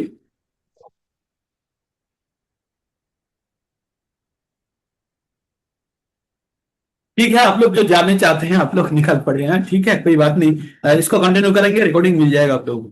तो भगवान क्या बोलता है, जो उन्न देवता का जो स्मरण में जाते हैं या आश्रय प्राप्त करते हैं भौतिक इच्छा को पूर्ति करने के लिए, वो क्या है, तो उसके बारे में पुनः बताया जा रहा है। 9 नंबर में हमने पढ़ के आए हैं कि जब 32 के अंदर 9 नंबर में नहीं, 16 के अंदर 9 नंबर में पढ़े हैं, है ना? क्या पढ़े? जेपी अन्न देवता अनन्य चिंता अंतों के बाद जो श्लोक है, जेपी अन्न देवता भक्ता जजन्ते श्रद्धान्विता तेपि मामिव कुन्ते तेपि मामिव जजन्ते अविधि पूर्वकम। और उसी का ही दोबारा आ गया, ওটাই আবার এসে গেছে। কি বলছে? কামস্তৈ अपहित ज्ञान पपदन्ते অন্য দেবতা তং তং নিয়মস্থায় प्रकृता नियता स्वया। तो भगवान बोल रहा है जे जार काम वासना, जिसका काम वासना पूर्ति करने के लिए उन्नत देवता का शरण लेते हैं, उन्नत देवता का आश्रय लेते हैं, उन्नत देवता का पूजा करते हैं, तंग तंग नियम अस्थाई, उस व्यक्ति का जो आस्था है वो मैं प्रदान करता हूं। भगवान ने वहां क्या बोल रहे, वहां पे क्या बोला, भगवान वहां पे बोले हैं कि वो मेरा ही पूजा करता है लेकिन नियम बहिर्भूत। और यहाँ क्या बोल रहे हैं, अगर कोई कोई अगर मान लीजिए डीएम के पास जाके कोई एप्लीकेशन करते हैं, कोई डोमिसाइल सर्टिफिकेट चाहिए, तो डीएम सर्टिफिकेट इशू करता है, लेकिन उस सर्टिफिकेट का मेन परमिशन प्रधानमंत्री दे के रखे हैं, है ना। तो भगवान बोल रहा है अगर किसी का छोटा मोटा इच्छा पूर्ण करना है तो देव देवी के पास जाते हैं, और देव देवी क्या करते हैं, उनका इच्छा पूर्ण करने के लिए जो भी इच्छा करते हैं वो पूर्ण करते हैं, वो प्राप्त कराते हैं। लेकिन प्रकृत रूप से ये जो श्रद्धा है भगवान देते हैं, ये जो और नियमास्था है, जो आस्था जो है वो भगवान ही देते हैं, है? तो उसका स्वभाव के अनुसार वो देवता का उपासना करते हैं और वो चीज प्राप्त करते हैं। अभी जो जो जंग जंग तनु भक्ता श्रद्धा अर्चितुम इच्छामि तस्य तस्य चलं श्रद्धाम तामे वो विधो धाम हम। भगवान बोलছেন जे जे जे मैं सब जीव का परमात्मा का रूप में मैं हृदय में बैठा हूं, सबका परमात्मा का रूप में हृदय में बैठा हूं। अगर किसी ने कोई देवता का पूजा करने की इच्छा प्रकाश करते हैं तो उसी देवता का प्रति उसका जो भक्ति उत्पन्न करने की जो इच्छा है वो भी मैं प्रदान करता हूं। वो भी जो इच्छा जो उसका जो श्रद्धा है वो मैं देता हूं। क्यों? कि वो उस देवता के प्रति एकनिष्ठ होके वो मांग सके। तो इसका मतलब आप अगर प्रधानमंत्री का अंडर में हमारा देश है, डीएम का ऑफिस से कुछ पाना है तो डीएम से अगर कुछ लेना है तो भी जिस नियम के अंदर से हम प्राप्त करने का प्रयास करेंगे वो नियम भी प्रधानमंत्री दे के रखे हैं। तो भगवान बोल रहा है मैं सब व्यक्ति का हृदय में परमात्मा का रूप में बैठा हूं और क्या करता हूं, मैं उनके अंदर वो श्रद्धा देता हूं जिसके द्वारा वो किसी अन्य देवता का पूजा करके वहां से अपना काम वासना पूर्ति करने के लिए चीज प्राप्त करे। अभी सातया श्रद्धा युक्त तस्य आराधनामिहते लभते च ततो कामान मय्येवो विहितान हितान। सातया श्रद्धा युक्त तस्य आराधनामिहते लभते च ततो कामान मय्येवो विहितान हितान। भगवान बोल रहा है उस व्यक्ति का वही श्रद्धा देते हैं उस देवता को आराधना करने के लिए, एवं उस देवता द्वारा जो फल मिलता है वो मैं देता हूं। मतलब अभी ये 3 श्लोक द्वारा क्या पता चला, हमारा अगर कोई काम वासना पूर्ति करना है तो আমরা আমাদের কাম বাসনা পূর্তি করার জন্য আমরা যদি কোনো দেবতার কাছে যাই, সেই দেবতাকে পুজো করার জন্য যে শ্রদ্ধা দরকার সেটি ভগবান দেয়। আবার সেই দেবতাকে সন্তুষ্ট করে আমরা যেটা প্রাপ্ত করি সেটাও ভগবান বলছে সেটা আমি দেয়া করাই, मैं उसको दिलाता हूं। क्या? जो भी हमने आराधना करते हैं भगवान के पास, देवता के पास, वो भी इच्छा भी भगवान देते हैं और उस इच्छा से जो चीज प्राप्त करते हैं दिलाते हैं वो भी भगवान ही दिलाते हैं। इतना दूर तक किया। अभी एक बहुत अच्छा श्लोक है जिसके द्वारा बोलते हैं देव देवता से जो चीज प्राप्त करते हैं उसका ड्यूरेशन कितना है और क्षणस्थायी होता है, तो ज्यादा दिन तक टिकता नहीं है। कितना दिन तक टिकता है? इस जीवन में खत्म हो जाएगा। तो भगवान क्या बोल रहा है, हम लोग देवता से जो जीव पाते हैं वो भौतिक चीज पाते हैं मोस्टली, और वो इसी जीवन में ओनली इसी जीवन के लिए अवेलेबल है, ये इसी जीवन के बाद वो खत्म हो जाता है ना। तो क्या चीज वो उसके बारे में बता रहे हैं। अंतवत्तु फलं तेषां तद्भव अल्पो मेधाशं देवान् देवो जो जयन्ति मद्भक्त यान्ति मामपि।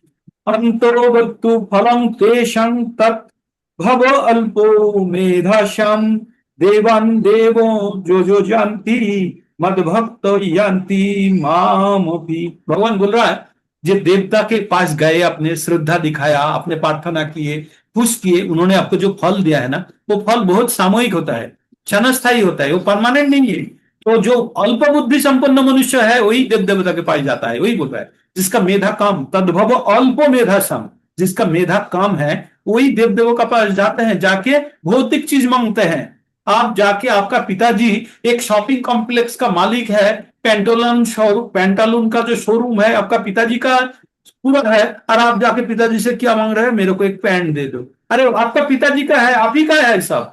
ये जब हम जानेंगे, जब तक हमारा मेधा कम होगा नहीं जान पाएंगे, तब तक हम जाके एक सामान्य पैंट या एक वस्त्र लेके हम खुश रह रहे हैं। तो ये बोल रहा है ये अंतवत्तु फलम तेषं, जो अंतवत जिसका अंत है, जिस चीज का अंतवत, इस प्रकार का एक श्लोक हमने 5 नंबर अध्याय में हमने 22 नंबर श्लोका पढ़े थे। एक श्लोका पढ़े थे हमने वहां पे।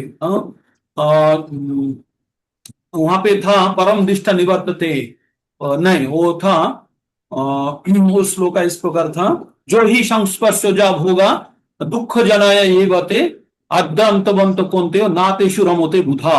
जो बुद्धिमान व्यक्ति है वो उसी चीज से खुश नहीं होता जो चीज का शुरू और अंत है ना। अनंत काल के लिए जो सुख मिल रहा है उसमें बुद्धिमान व्यक्ति उसमें जाएगा, কিন্তু যে কাজে যে জিনিসের মধ্যে ক্ষণিকের সুখ আছে সেখানে সেখানে কম বুদ্ধি সম্পন্ন ব্যক্তিরা যায়, বেশি বুদ্ধি সম্পন্ন ব্যক্তিরা যায় না। তাই ভগবান বলছেন যে দেব দেবতার কাছ থেকে আমরা যেটা প্রার্থনা করি সেগুলো সব অল্প বুদ্ধি সম্পন্ন মনুষ্য, কারণ এইগুলোর ফল খুব ক্ষণস্থায়ী হয়, এই জীবনের জন্যই প্রযোজ্য, পরবর্তী জীবনে এই কাজটি করবে না।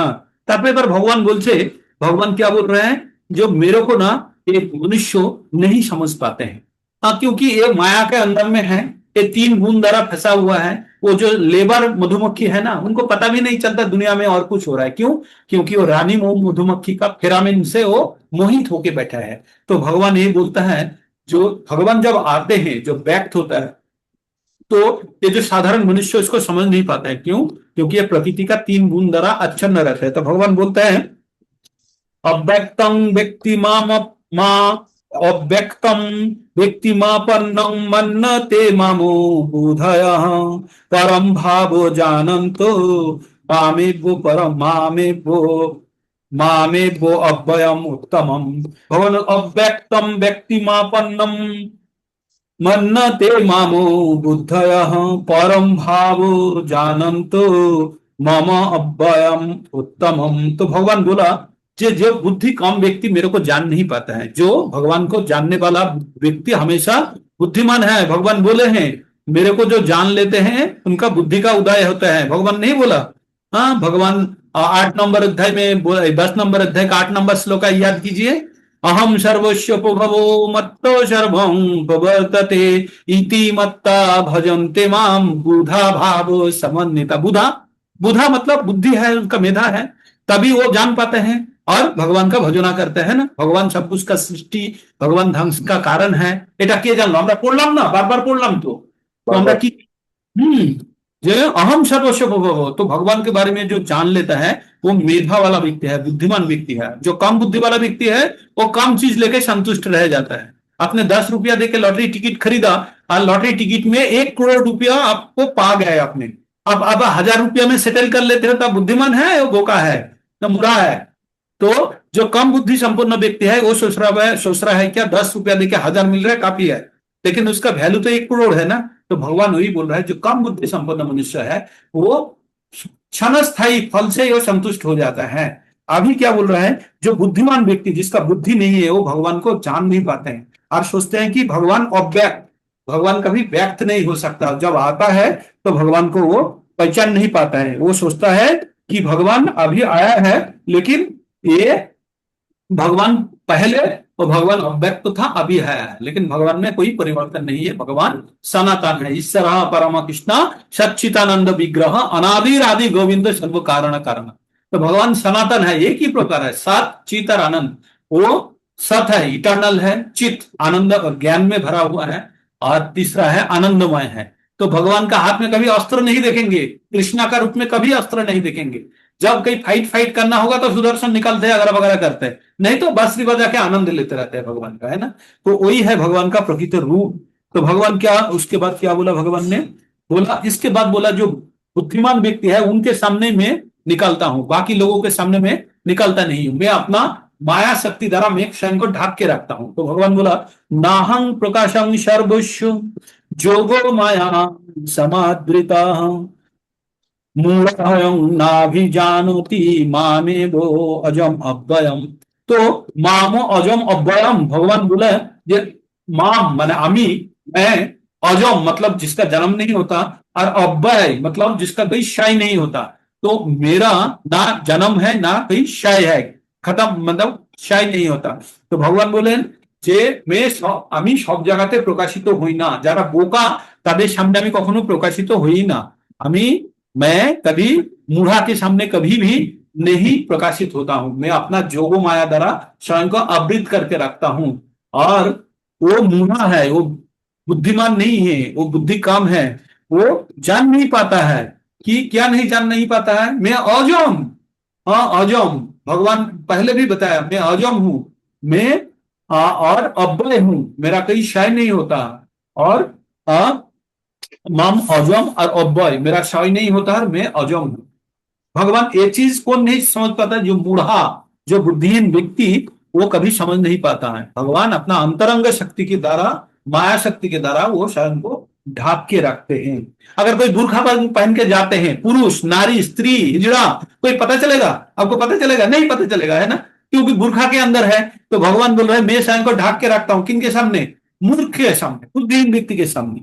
तो भगवान बोलते हैं मैं सबका अतीत जानता हूं, वर्तमान जानता हूं, भविष्य जानता हूं, लेकिन मेरे को कोई नहीं जानता। भगवान बोलता है मैं सबका अतीत वर्तमान भविष्य तीनों चीज जानता हूं, लेकिन मेरे को कोई नहीं जानता। भगवान क्या बोल रहा है? वेदाहं समताता वेदाहं समोदितानि वर्तमानानि च अर्जुन भविष्यानि च भूतानि मां तु वेदना कश्चन। भगवान ने क्या बोला?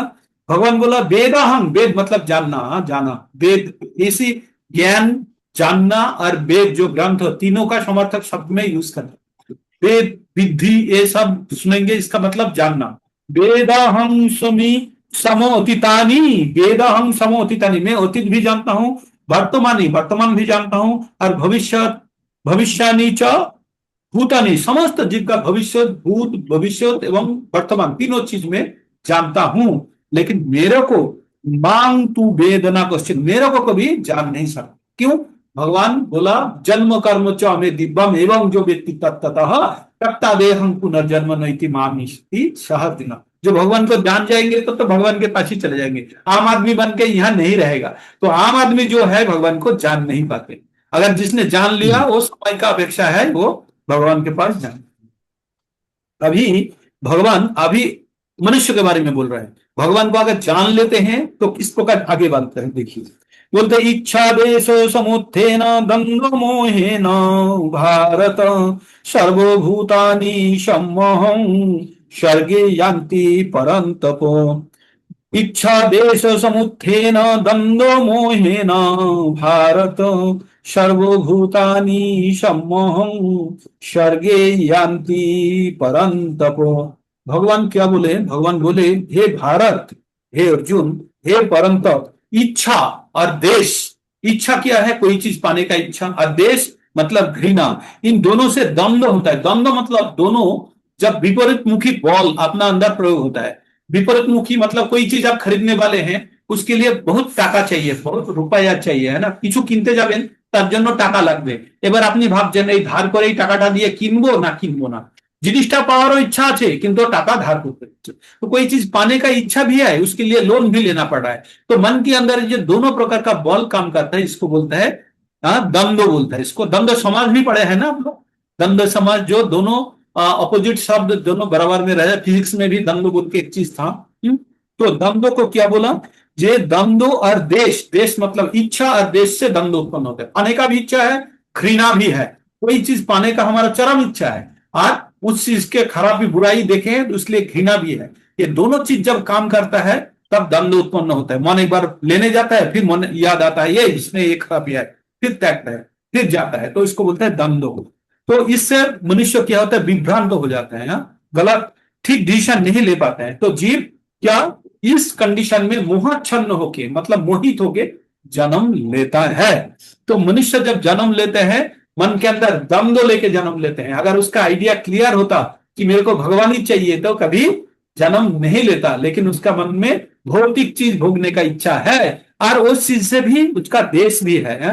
तो इसलिए मनुष्य जब जन्म लेते हैं द्वंद्व के साथ जन्म लेते।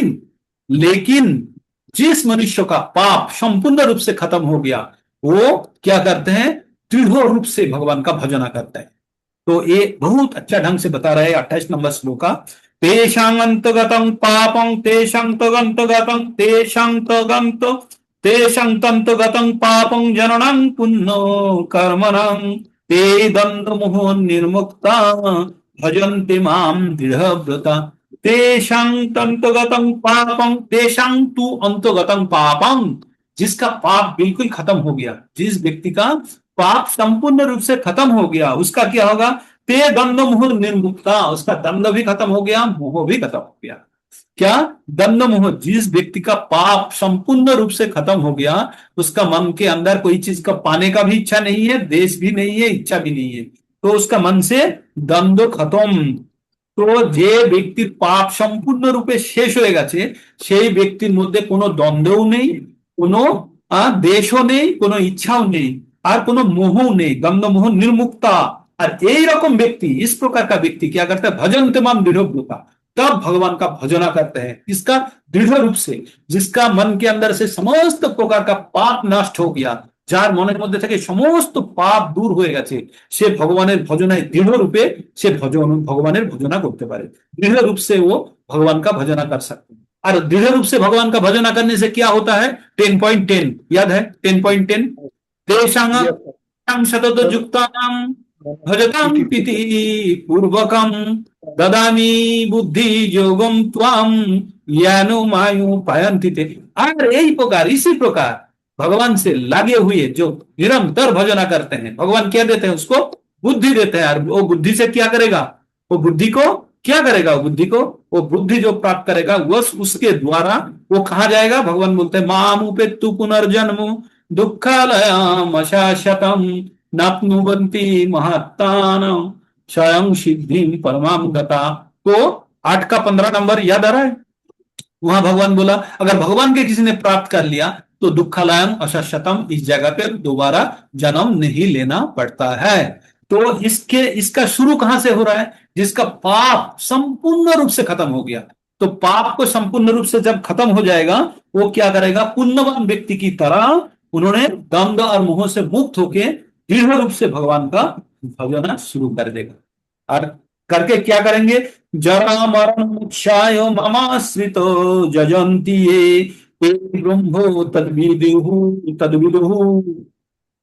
कृत्स्नाद्धर्तं कर्म च अखिलम् जरा मरण मोक्षाय ममाश्रितो जजन्ति ये ते ब्रह्मो तद्विदुः कृत्स्नाम अध्यात्म च कर्म च अखिलम्। भगवान बोलता है जिस समस्त बुद्धिमान व्यक्ति मृत्यु, जन्म मृत्यु, जरा व्याधि, 4 प्रकार का समस्या से मुक्ति करने का प्रयासी है, इच्छा लाभ करते हैं, वो भगवान का आश्रय लेते हैं। तो आप लोगों को पता चल गया इस चैप्टर का क्या बोलने चाहा, क्या चाह रहा था इस चैप्टर में? अंतिम शब्द में जो जन्म मृत्यु जरा व्याधि से मुक्त होने चाहता है, वो भगवान का आश्रय लेता है, वही बुद्धिमान व्यक्ति है। वही बुद्धिमान व्यक्ति क्यों? क्योंकि वो ब्रह्मभूत अवस्था प्राप्त कर लिया। ये भौतिक चीजों में उसका कोई और मोह नहीं है, द्वंद्व नहीं है, और इसका देश नहीं है, इच्छा नहीं है, समस्त प्रकार का द्वंद्व मुहुर विमुक्ता भजन्ते माम दृढ़व्रता। और भगवान का भजना कर रहा है, किस लिए? ये जन्म मृत्यु जरा व्याधि का चक्र से मुक्त होने के लिए। तो भगवान ने बोला जरा मरण मोक्षाय ममाश्रित जजन्ति ये ते ब्रह्म तद्विदुः कृत्स्नम् अध्यात्म कर्मो च अखिलम्। वो कर्मों के बारे में भी जानता है, अध्यात्म के बारे में भी वो संपूर्ण रूप से जानता है। तो और कभी ये जड़ जगत सुख भोगने के लिए इच्छा प्रकट नहीं करता, भगवान का परम आश्रय ले लेते। भगवान प्रभुपाद जी क्या बोलते हैं? तब जब ब्रह्मभूत अवस्था में चला जाता है, कब? जो भगवान का नित्य सेवा में युक्त होके तब से यथार्थ मुक्त हो जाता है। और वो क्या तब जान पाते हैं? अहम ब्रह्मास्मि, मैं स्वयं ब्रह्म हूं। वो जान पाता है कब? जब पाप मुक्त हुआ, भगवान का सेवा में नियुक्त हुआ है, तब जो आनंद उपभोग करता है वो ब्रह्मभूत अवस्था होता है। तो तभी वो जान पाता है कि मैं ब्रह्मभूत अवस्था में हूं। तो अंतिम में आ गया, आप लोगों को रैपिड फायर में लेके आ रहा है। साधि भूताधि दैवं मां साधि जुगं च विदुः प्रयाण काले चौपी च मां ते विदुर्युक्तो चेतसा साधिभूत साधिभूत हृदयं मां साधियोग्यं च ये विदुः प्रयाण काले अपि च मां ते विदुर्युक्तो चेतसा। अभी भगवान जब एक अध्याय खत्म करते हैं, दूसरा अध्याय का शुरुआत करके छोड़ देते हैं। तो भगवान यहाँ के बोलते हैं आदिभूत तत्व, जिन्होंने आदिभूत तत्व, आदि दैव तत्व, आदि यज्ञ तत्व के साथ मेरा परमेश्वर भगवान को जान लिया है, वो मुझे आसक्त हो जाता है। और इस ऐसा भी है कि वो मृत्यु के समय में भी मेरे को जान पाता है। ये बोल के अर्जुन को फिर फंसा दिया। फिर अर्जुन 8 नंबर अध्याय में 8 प्रश्न करेगा इसी श्लोका के ऊपर। तो ये 7 नंबर अध्याय का रैपिड फायर में आप लोगों को यात्रा कराया। आशा करता हूं आप लोग अति द्रुत बोलने का कारण शायद कुछ समझ पाए, कुछ नहीं पाए, तथापि ये चैप्टर अत्यंत गुरुत्वपूर्ण है। आप लोगों को बहुत सीरियसली इसको पठन करना है और परम ज्ञान भरा हुआ है। भगवान 12 नंबर अध्याय तक ना पूरा ज्ञान का एकदम भंडार रखा है। जहां भी आप हाथ लगाएंगे वहीं पे मीठा। कोई मीठा का हलवाई का दुकान में चले जाए, कोई भी मीठा उठाइए, उसमें आपको स्वीट लगेगा कि नहीं लगेगा ना? वहां पर तीता या झाल तो नहीं लगेगा। तो इस प्रकार ये 7 से 12 तक पूरा मिठास मिठास में भरा हुआ है। कोई भी चैप्टर उठा लीजिए, कोई भी श्लोक पढ़िए, पूरा आनंद होगा, है ना? तो ये था। आप लोगों को बहुत बहुत धन्यवाद। आप लोग टिके हुए हो, 34 से 32 तक आप टिके हो, मतलब बहुत बड़ी बात है। आप लोगों को मैं हमेशा प्रणाम करता हूं कि आप लोग इतना धीरज रखें और इतना धैर्य के साथ इसको श्रवण किए। और ये अत्यंत फल रही है, बार बार श्रवण किए। आप हमारे साथ इतनी मेहनत कर रहे हो तो हम कैसे नहीं टिकेंगे? हम तो टिक ही जाएंगे फिर। ये आपकी मेहनत भी तो है बहुत। मेहनत नहीं, ये तो हम हम सबसे तो इतना कर भी नहीं सकते कुछ। किसी प्रभु को जी, প্রভু জি, বলে- আপনি যে আমাদের জন্য माताजी আপনি যে আমাদের জন্য তো পরিশ্রম করছেন, তার জন্য আপনাকে প্রণাম করবো আমরা। माताजी আপনি আমাদের मेहनत প্রণাম। नहीं है, ये प्रभु जी ने ये प्रण ले लिया जो इस जन्म में जो युक्त है ना प्रभु जी के साथ, सबको जो है ना सबको परम धाम में पहुंचाएंगे प्रभु जी। हम में धाम ले जाए। আপনি যে বাবা, আমাদের ये জন্য পরিশ্রম कि করছেন। हमारे अंदर भी तो प्रवेश कर जाए जरा इसी तरह से। गीता का ज्ञान मूड मगज, मूड बुद्धि है, बहुत मुश्किल से घुसता है। तो प्रोजीवी का मतलब यही है कि हमको सबको साथ में लेके वहाँ जाएंगे, वहाँ हम जाके लोग फिर भी अभी- वहाँ जाके यही काम करेंगे हम। सुनिए, आप लोग रुकिए, रिकॉर्डिंग बंद करता हूँ पहले। ये चीज रिकॉर्डिंग में नहीं आना चाहिए। सुनिए,